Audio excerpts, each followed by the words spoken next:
70 പ്രാവശ്യം ക്ഷമിക്കുന്നത് എങ്ങനെയാണെന്ന് പലർക്കും സംശയമാണ്.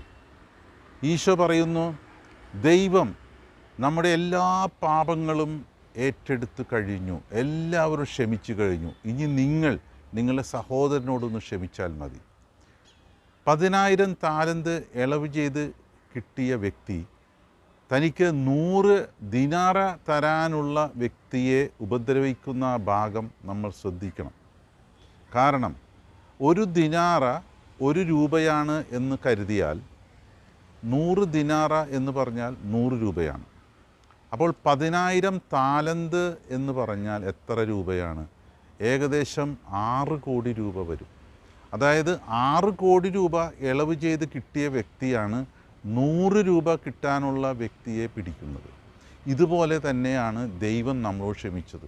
നമ്മുടെ എല്ലാ പാപങ്ങളും ദൈവം ക്ഷമിച്ചു. ഇനി നമ്മൾ ചെയ്യാനുള്ള ഒരേ ഒരു കാര്യം നമ്മുടെ സഹോദരന്മാരോട് ക്ഷമിക്കുക. അവർ എന്ത് ചെയ്താലും അവർ ക്ഷമിക്കുക. കാരണം അത്രമാത്രം ക്ഷമ നമ്മുടെ ജീവിതത്തിൽ നമുക്ക് ലഭിച്ചു കഴിഞ്ഞു. അപ്പോൾ നമ്മളിനി വേറൊന്നും നോക്കണ്ട, സഹോദരനോട് ക്ഷമിക്കുക. അതാണ് 70 പ്രാവശ്യം എന്ന് പറഞ്ഞാൽ തിരിച്ച് ഒന്നും ചെയ്യാൻ പാടില്ല, ക്ഷമിക്കുക. എല്ലാവർക്കും ക്ഷമിക്കാനുള്ള കൃപ കിട്ടട്ടെ. ഹല്ലേലൂയ.